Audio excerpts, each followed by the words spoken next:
Good morning everyone. स्वागत है आपका अपने यूट्यूब चैनल स्टडी फैक्ट में। आज है 29 अप्रैल और 29 अप्रैल से जितने भी करंट अफेयर्स के क्वेश्चन बन सकते हैं तो आज हम उनके बारे में डिस्कस करेंगे और साथ ही कवर करेंगे अपनी स्टैटिक जीके को भी। लेकिन उससे पहले करते हैं हम अपना कल का क्विक रिवीजन। अंतर्राष्ट्रीय बालिका ICT दिवस सूचना और संचार प्रौद्योगिकी 2020 की विषय वस्तु क्या है? तो ये है एक्सपेंडेड होरिजन्स चेंज एटीट्यूड। किसने 60 स्टारलिंक उपग्रहों का एक नया बैच सफलतापूर्वक लॉन्च किया और समुद्र में एक सफल रॉकेट लैंडिंग कर मिशन को पूरा किया? तो ये किया है स्पेस एक्स ने। सरकार ने अप्रैल 2020 में राष्ट्रीय नौवहन बोर्ड के पुनर्गठन को मंजूरी दे दी है। निम्न में से कौन बोर्ड का प्रमुख होगा? तो ये होगा मालिनी शंकर। कौन सी बैंक म्यूचुअल फंड कंपनियों को 50,000 करोड़ रुपए देगी? तो ये देगी RBI। सऊदी अरब में अब नाबालिगों को कौन सी सजा नहीं मिलेगी? तो ये है सजाए मौत। किस राज्य में कोविड-19 रोगियों के लिए तैनात किया गया कर्मी बोट रोबोट? तो ये किया गया है केरल राज्य में। बैंकिंग उद्योग को कितने महीने के लिए जन उपयोगी सेवा घोषित किया गया है? तो ये किया है 6 महीने के लिए। किस राज्य की सरकार ने दवाओं की होम डिलीवरी देने के लिए शुरू की है धनवंतरी योजना? तो ये की है असम राज्य ने। किस देश की पूर्व कप्तान सना मीर ने अंतर्राष्ट्रीय क्रिकेट से संन्यास ले लिया है? तो ये ले लिया है पाकिस्तान ने। लॉर्ड लिटन, इनका जो कार्यकाल था वो था 1876 से 1880 तक का। इनके शासनकाल में अकाल पड़ा और अकाल आयोग की स्थापना की गई और इन्हीं के शासनकाल में अलीगढ़ में एक एंग्लो मुस्लिम प्राच्य विश्वविद्यालय की स्थापना की गई। लॉर्ड रिपन, इनके बाद में लॉर्ड रिपन आते हैं। तो लॉर्ड रिपन का जो शासनकाल था वो था 1880 से 1884 तक का, 4 साल का। और इन्होंने क्या काम किया? इन्होंने स्थानीय स्वशासन की शुरुआत की। भारत में सन 1881 ईस्वी में नियमित जनगणना करवाई और जब से लेके अब तक प्रत्येक वर्ष हर 10 वर्ष पर जनगणना की जाती है और अब यह जनगणना 2021 में होगी। भारत में पहली बार जनगणना सन 1872 में लॉर्ड मेयो के शासनकाल में हुई थी। और कभी कभी प्रश्न आ जाता है कि ऐसा कौन से वायसराय थे जिनकी मृत्यु भारत देश में हुई थी? तो वो थे लॉर्ड मेयो। लॉर्ड डफरिन, तो लॉर्ड डफरिन का जो कार्यकाल है वो हुआ था 1884 से 1888 तक का। इन्होंने 28 दिसंबर 1885 ईस्वी में A.O. ह्यूम के माध्यम से भारतीय राष्ट्रीय कांग्रेस की स्थापना की और जिस समय पर ये जो A.O. ह्यूम थे ये इटावा के DM थे उस समय पर।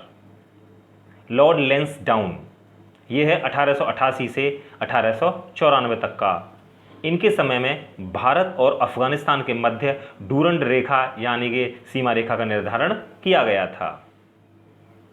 इनके बाद हैं लॉर्ड एल्गिन द्वितीय। इनका जो कार्यकाल है या जो समय है वो है 1894 से लेकर 1899 तक का और इन्होंने एक बात कही थी वो बात कही थी, भारत को तलवार के बल पर विजित किया गया है और तलवार के बल पर ही इसकी रक्षा की जाएगी। यहाँ पर हमारा क्विक रिवीजन समाप्त होता है। पढ़ते हैं आज के अपने करंट अफेयर्स के प्रश्न। तो आज का हमारा सबसे पहला प्रश्न है, निम्न में से किस देश में कम लागत वाले वेंटिलेटर के उत्पादन की अगुवाई कर रहा है? तो ये कर रहा है मारुति सुजुकी। मारुति सुजुकी अब देश में कम लागत वाले वेंटिलेटर का उत्पादन शुरू कर रही है। वेंटिलेटर उत्पादन उत्तर प्रदेश के गौतम बुद्ध नगर में चल रहा है, जहां यह एक स्टार्टअप एग्वा हेल्थ केयर का समर्थन कर रही है। मारुति सुजुकी वेंडरों की संख्या बढ़ाकर और क्वालिटी कंट्रोल का कर उत्पादन बढ़ा रही है। आइए इसी के साथ बढ़ते हैं हम अपने नेक्स्ट क्वेश्चन की ओर। निम्न में से किस देश में 2 मिंक फार्म पर पशु कोविड-19 पॉजिटिव पाए गए हैं? तो ये पाए गए हैं नीदरलैंड में।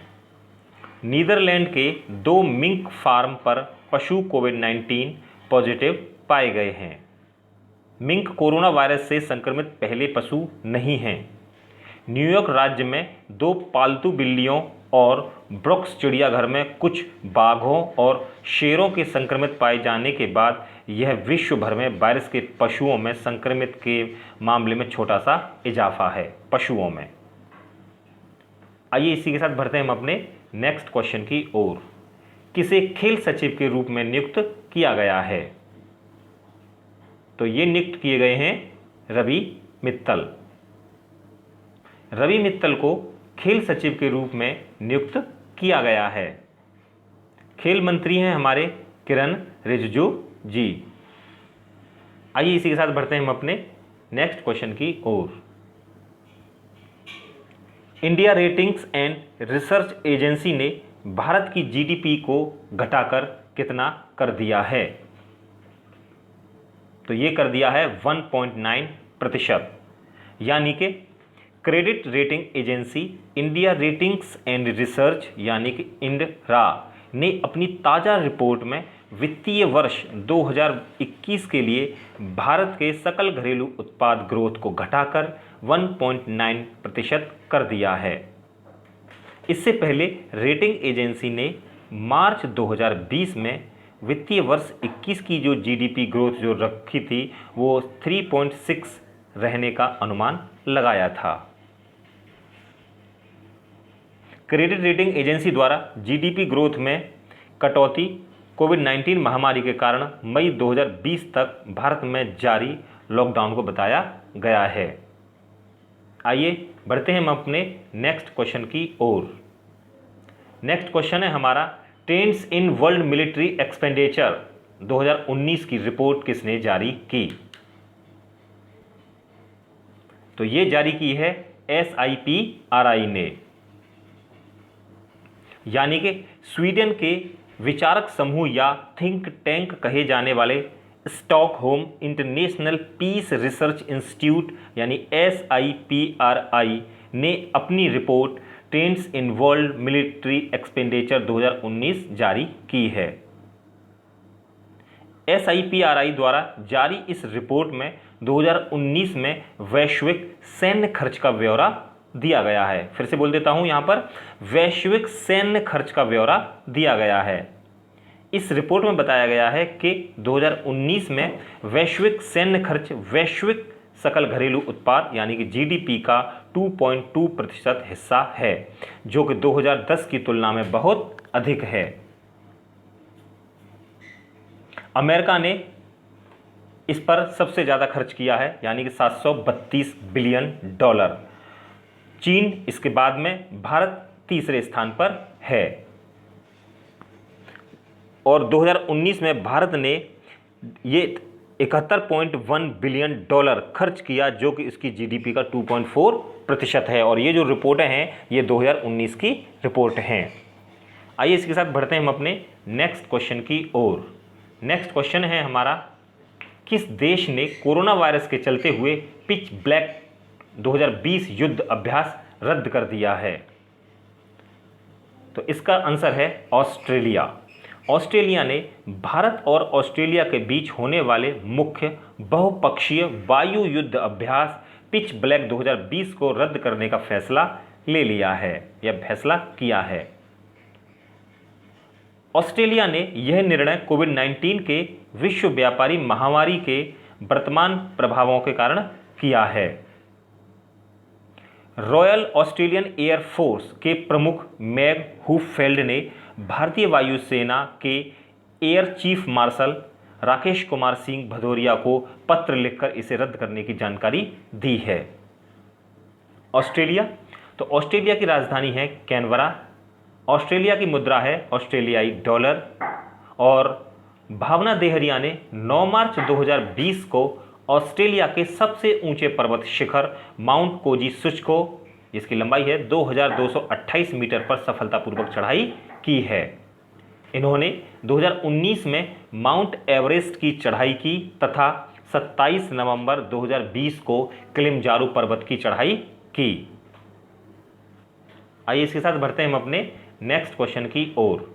नेक्स्ट क्वेश्चन है हमारा, झूमा खातून के डोप टेस्ट में फेल होने पर कितने साल का प्रतिबंध लगाया है?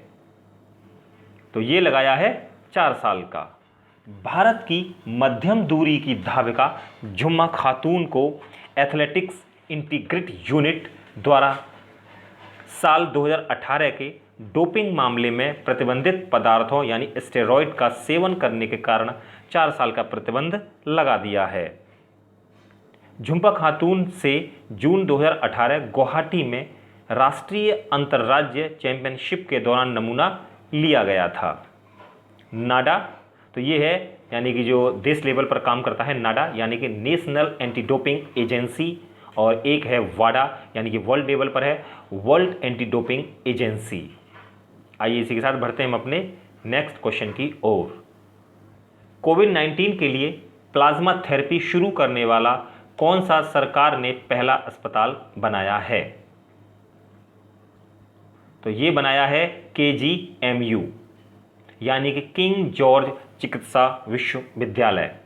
कोविड-19 के लिए प्लाज्मा थेरेपी शुरू करने वाला KGMU सरकार ने पहला अस्पताल बनाया है।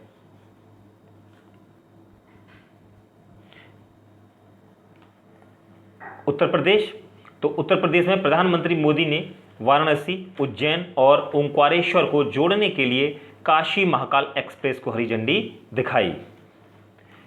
प्रधानमंत्री मोदी ने पंडित दीनदयाल उपाध्याय की प्रतिमा का अनावरण किया।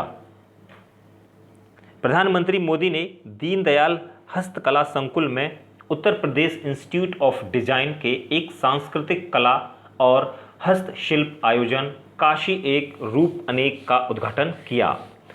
राजधानी, तो यूपी की राजधानी है लखनऊ और लखनऊ बसा है गोमती नदी के किनारे। रक्षा मंत्री, तो रक्षा मंत्री है राजनाथ सिंह और इनका निर्वाचन क्षेत्र है लखनऊ। यहाँ के जो मुख्यमंत्री हैं वो हैं योगी आदित्यनाथ। राज्यपाल, तो राज्यपाल हैं यहाँ की आनंदीबेन पटेल। और अखिल भारतीय पुलिस विज्ञान कांग्रेस का आयोजन भी लखनऊ में हो चुका है। यूपी राज्य की सरकार ने मुख्यमंत्री कृषक दुर्घटना कल्याण योजना की भी शुरुआत की है। उत्तर प्रदेश का जो राज्य पशु है वो है बारहसिंघा। उत्तर प्रदेश राज्य का जो पक्षी है वो है सॉर्स क्रेन। और राष्ट्रीय उद्यान है यहाँ का दुधवा राष्ट्रीय उद्यान और यह लखीमपुर खीरी में है। और यहाँ का जो राष्ट्रीय वृक्ष है वो है अशोक। और वैसे जो हमारा भारत देश का है राष्ट्रीय वृक्ष तो वो है बरगद। यहाँ पर हमारे करंट अफेयर्स का क्वेश्चन समाप्त होते हैं।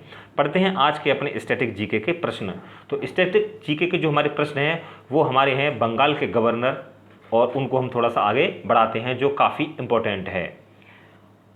लॉर्ड कर्जन, तो लॉर्ड कर्जन का जो कार्यकाल था वो था 1899 से 1905 तक का। इन्होंने भारतीय पुरातत्व विभाग की स्थापना की। और दूसरा क्या काम करवाया इन्होंने, कलकत्ता में विक्टोरिया मेमोरियल हॉल की निर्माण करवाया। और तीसरा इन्होंने किया 1905 में बंगाल का विभाजन। आगे हैं लॉर्ड मिंटो। लॉर्ड मिंटो का जो कार्यकाल है वो है 1905 से 1910 तक का। इन्होंने आगा खां यानी इनके कार्यकाल में आगा खां और सलीम उल्लाह खां के द्वारा ढाका में 1906 ईस्वी में मुस्लिम लीग की स्थापना की। ढाका, तो ढाका कहाँ है ये बांग्लादेश की राजधानी है। 1907 ईस्वी में कांग्रेस के सूरत अधिवेशन में कांग्रेस का विभाजन हुआ। और इसका जो विभाजन हुआ तो ये हो गया 2 भागों में, ये हुआ था उग्रवादी और उदारवादी में। सूरत अधिवेशन के जो अध्यक्ष थे वो थे रास बिहारी बोस। और मुसलमानों के लिए अलग निर्वाचन व्यवस्था की गई मार्ले मिंटो सुधार अधिनियम के तहत 1909 के द्वारा। इसके बाद आते हैं लॉर्ड होर्डिंग द्वितीय। इनका जो कार्यकाल था वो था 1910 से 1916 तक का। इनके कार्यकाल के दौरान ब्रिटेन के राजा जॉर्ज पंचम भारत आए। 12 दिसंबर 1911 में दिल्ली में भव्य दरबार का आयोजन किया गया। इसी दरबार में यानी कि 12 दिसंबर 1911 को बंगाल विभाजन रद्द की घोषणा की गई। किसके द्वारा? लॉर्ड हॉर्डिंग द्वितीय के द्वारा। और इसी दरबार से भारत की राजधानी कलकत्ता से दिल्ली स्थानांतरित करने की भी घोषणा की गई। लेकिन 1912 में दिल्ली भारत की राजधानी बनी या बन गई। और इसके बाद है 23 दिसंबर 1912 में लॉर्ड हॉर्डिंग पर बम फेंका गया और 28 जुलाई 1914 ईस्वी को प्रथम विश्व युद्ध प्रारंभ हुआ। 1916 ईस्वी में BHU यानी बनारस हिंदू विश्वविद्यालय, और ये है उत्तर प्रदेश में, यानी BHU का कुलाधिपति नियुक्त किए गए लॉर्ड हॉर्डिंग। यहाँ पर हमारे स्टैटिक जीके के प्रश्न भी समाप्त होते हैं। पढ़ते हैं कल का प्रश्न। कल का हमारा प्रश्न था आई एम बैडमिंटन जागरूकता अभियान के लिए राजदूत के रूप में किसे नियुक्त किया गया है? तो ये नियुक्त की गई हैं PV सिंधु। इसका जवाब हमें मितेश ने, मनोज कुमार ने दिया है। पढ़ते हैं आज का सवाल। आज का हमारा सवाल है, किसको आवास और शहरी विकास निगम के अध्यक्ष के रूप में नियुक्त किया गया है? ऑप्शन ए है Shivdas Meena, option B Sudhir Bhargava, option C Rajeev Bansal, option D Vinod Kumar. Video आपको कैसी लगती है ये हमें ज़रूर बताएं। वीडियो को लाइक करें, शेयर करें, सब्सक्राइब करें। धन्यवाद। जय हिंद।